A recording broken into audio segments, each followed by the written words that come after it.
This video falls under fair use. Fair use allows commentary, criticism, and reactions. What's up, back with another one, and today we're diving into Kwame Brown reacting to the Corey Holcomb and Joe Budden beef. So let's check this clip out. Wait a minute. What does he mean, Joe Budden beat up women? Hold up. I just Googled Joe Budden beat up women because I just want to make sure this ain't just BS, because you don't want to put that on somebody's name, because Joe Budden called Corey Holcomb out for his alleged attack on a woman, which they played on TMZ. And I heard what Joe Budden had to say. So are you telling me Joe Budden has allegations? This is supposedly on Hot 97. Let me put up a overlay, because I do not want to Hot 97 to flag me. Man, so Joe Budden and his ex-girlfriend Tahiri Jose went back and forth on social media. It's going all the way back. Yeah, well, Joe Budden criticized Diddy for the footage of him and Cassie back in 2016. I mean, we all saw that horrible footage, right? So in a comment on Instagram, Tahiri basically called Joe Budden an abuser and accused him of her down a flight of stairs. And she described seeing Diddy's video as triggering. And, Joe Budden eventually fired back, calling the whole story a lie and basically calling her an abuser. And he says, "You're lying. You're a failed gold digger that has abused, targeted, and manipulated many men. Outside of me, you lack identity, which is why you tried to desperately attach yourself to me for over 15 years. Last time I saw you, he purchased a mattress from you. You were happy about the sale. You were fine then." And then he keeps going on and on. But he talks about how, she's tried to disrespect his son's mother. He talks about how he had to ask producers of Love and Hip Hop to keep her away from him, calling her a cancer. And then she said, "You continue to slight my name online because it's your identity." So things got messy. And then she replies, like, "You can say whatever you want about me. Those that know me know. I'm not scared of you anymore. You can keep the bullying, intimidation, and the rest. Those that know you and are around you also know the truth. Sad that they continue to enable you and your behavior. Your time is coming." So what I found, I didn't see all of that, but what I did see was Joe Budden talking about Diddy, which, Joe Budden, I think, has had public issues, abuse, as well as relationship issues that we've seen with people accusing him of, right? Like, we've seen this before. What Joe Budden was talking about with regard to Diddy was this kind of cloaked, hiding behind the idea of black excellence. And the fact that he's most offended by individuals out here having all of these, pill issues, whatever issues that they're going through, but running around waving this flag of black excellence as if they're perfect, which I found an interesting take from Joe, because I don't believe has done that, right? Like, I think he's been a public problematic individual, right? And that's not to excuse his abuse behavior, but it wasn't as if he was, the video I saw wasn't as if he was parading as if he was better than. He was just more kind of like calling people who try to act like they are beacons of positivity liars. He's always been very transparent about his darkness, right? He's always been. And when I mean darkness, I mean mental health issues, abuse. And when you compare that to what we're seeing with Diddy, that's not something we've seen from Diddy. Well, I mean, he wants it to be what we're seeing now, but yeah, right. Everyone's like too late for that, I mean, listen. But that all played out. Yeah. So let's see. He denied that one. Let's see. He said he had multiple allegations of abuse. Here's another girl he used to date, Sin, and they're on the Breakfast Club talking about this. Hold on. So you could chase me again and drag me? I'm good. Sin, I dragged you.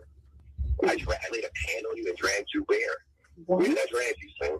You must have been drunk still, right? No, I was not drunk. I'm very aware of what was happening. Joseph.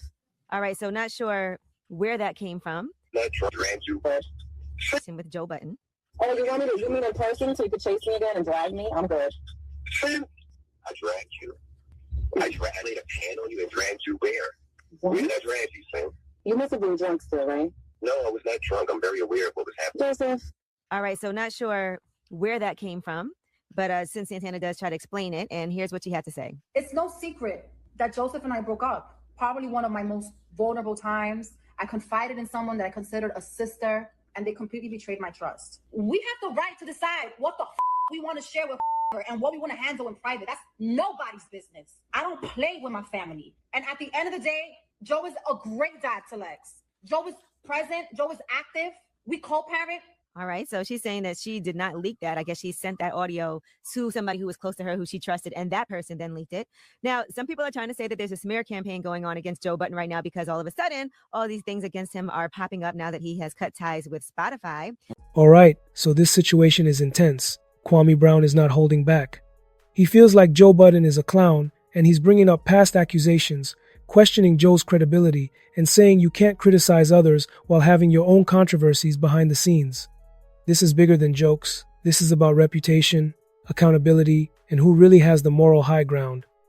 Well, there's some paperwork that also leaked, and this paperwork is allegedly from Santana, some court documents, and there are some allegations in here saying that he abused the dogs in the house. And then they also put up some old audio and video footage from Joe Budden's podcast where he actually talks about his relationship with his dog. Why do I always want to make the dog feel good by playing the privates? Anybody with a pet, you come on, you did a little something, man, made the dog feel good. Yikes. I don't know what's true and what's not true. If any of this is true, I pray for healing for everyone, including the dog. And I know people are expecting me to go in on Joe because of how spicy he was, talking on his podcast about me, but I'm not going to dog Joe Budden the way I know he would dog me if the was on the other paw. Okay. All I know is you can't throw stones when you live in a glass doghouse.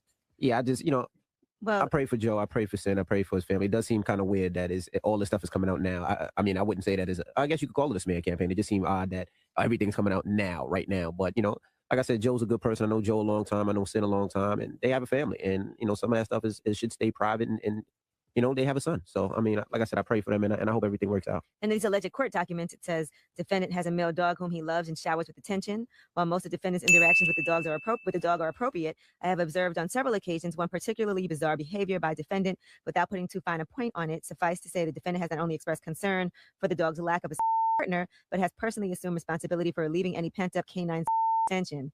Defendant, for reasons I cannot fathom, has personally the dog. Defendant repeatedly states that he sees this function as his responsibility since there are no around to provide a outlet for the dog. As I said, you can't throw stones when you live in a glass doghouse. And that takes. Why not just purchase a female dog? Why is it your responsibility? Is he engaging in like, hey, this ain't none of my business or nothing, but Jesus Christ. That's kind of weird. That is weird. That ain't kind of weird. You meat of your dog because you're thinking it's attention when they have female dogs. You can put an ad online to breed the dog, to stud the dog out, you just like to take matters into your own hands. You take that into a whole new level. But I don't think they were talking about what you're talking about, buddy. Jesus H. Christ. All right. Let's end that video. I'm just trying to make sure that what is being said is true and nobody's just making allegations on people. And then in this clip, Kwame Brown is clearly responding to what he feels are personal shots taken at him by Joe Budden. Instead of brushing it off, Kwame chooses to address it head-on, but he does so by bringing up past allegations and controversies that have followed Joe over the years. Kwame argues that if someone is going to publicly criticize others and position themselves as morally superior, then their own history must also be examined. He references previous accusations from former partners and situations that have circulated online, suggesting that Joe has his own unresolved issues. Kwame's main point is about hypocrisy. He believes it is unfair for someone to highlight the flaws of others while ignoring accusations connected to themselves. He also hints at disturbing behavior happening behind the scenes, implying that there are deeper issues that should not be overlooked. Make sure to drop a comment and like this video, and I'll see you in the next video.